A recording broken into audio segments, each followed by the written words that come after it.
when you no longer wait for something else to occur before you start acting on who you really are, then immediately those things that you think you desire or actually need will wrap around you, behind you, and will start supporting you effortlessly without you having to be focused on them as separate objects, such as, oh, money, or resources, or friends, or different location, or new car, or different career, or when is my boss finally going to fire me? All these things, all these postponements are reflecting you, your own postponement. And when you start moving, just because you can, just because you see that, regardless of circumstance, you have the freedom to move to a great extent, to move your life in a great extent, to move yourself, to be focused on your state of being and not on your circumstance, to move from a space of recognizing only your state of being and not your circumstance. Then all these things that are objects to you, and objects are always obstacles. As soon as you notice an object, it becomes some kind of obstacle, even though it's not really there. But when you don't turn anything into an object, if that makes any sense, when you don't objectify anything, when you don't turn anything into anything, you just leave it be the smoke that it is, the empty energy that it is. And you don't say, oh, this has some kind of power over me choosing to do what I love to do. I will wait for that to happen before I start acting to the best of my ability, or to at least imitate, get as close as I can to the thing I think represents my actual desire that maybe requires 100K. But that doesn't matter. I'm going to act in the best way I can to come as close as I can to that result and enjoy it as if it is as real as the real thing. Because it is.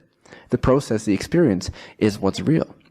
The symbol is just a symbol and it moves around. It's a moving target all the time. Oh, I want this. Oh, I want that. Oh, I want that. Those are just your mental representations that interpret, that translate your true inspiration wanting to come through, wanting to burst free, wanting to explode. Does that make sense? So don't be too focused on the representations of your joy. Let them be what they are. Just notice they are symbols. And they represent, all of them combined, all these things you think you desire, whether they're activities, careers, or objects, or material things, or money. All these things just represent who you know yourself to truly be and not act on in this moment. That's why it seems so appealing to you, perhaps, to have $1 million. Just as an example, a general example that applies to many people. For many people, it's exciting to have the idea that they have $1 million.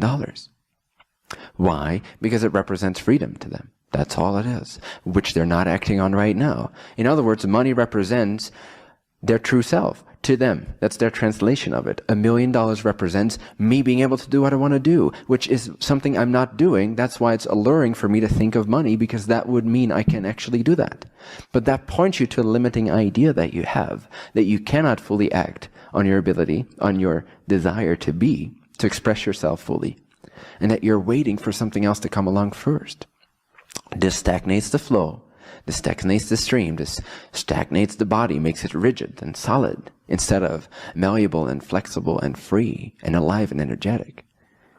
And any other portion of your beingness here will also stagnate to an extent. Whereas if you keep moving and you don't give too much, if any, credit to circumstance, and you keep acting on it, on your joy to the best of your ability, then things keep moving. You're not waiting, so life is not waiting for you. Because now it starts to reflect your movement, your change, your assertiveness, your decisiveness, your responsiveness, your responsibility, your ability to respond. All these exciting things that put you in the hot seat of being the empowered consciousness that you are, rather than the victimized consciousness to your own ideas. Does that make sense? Does it make sense? Yes? Thank you. Thanks for your responsiveness. How excited are you about your life? How interested are you in making your life your actual dream life? Good, right? No? Yes or no? Good. Fear of disappointment? Interesting. Because I think this is quite disappointing, no? As it is already. So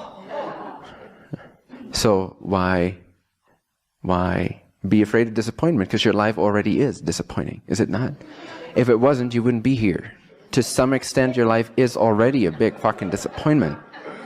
So why postpone and repeat more disappointment out of fear for being disappointed? Doesn't make sense, no? Start moving. You're already a disappointment, but that's perfect. The more you start moving, the less of a disappointment your life will be to you. And this is not in any way judging. It's just an observation. It's just a truth. Is your life completely 100% exciting to you? If not, it's disappointing, no? It's just a simple statement. It's not a judgment. It doesn't mean you did something wrong, although you did. It doesn't mean that you are wrong. It just means you don't have or haven't had the clarity of how to live life. You've never been taught that. You've never created that for yourself for whatever reasons. But now that you do gain this clarity, now that you do gain this new information, now that you start to see more clearly how to move through life by simply moving, by simply being in flow, in faith, in confidence, in fearlessness, in courage, then less and less will your life be disappointing to you and more exciting it will be.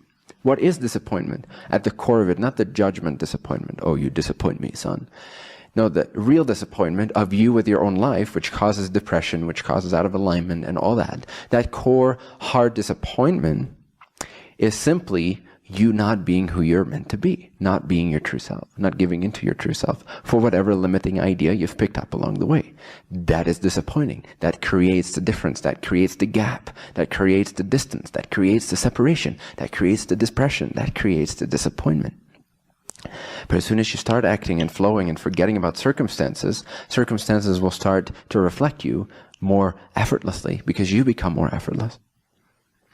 And then everything gets solved. And it's less and less of a disappointment and more of an exciting journey. Are you interested in that? Yes. Good.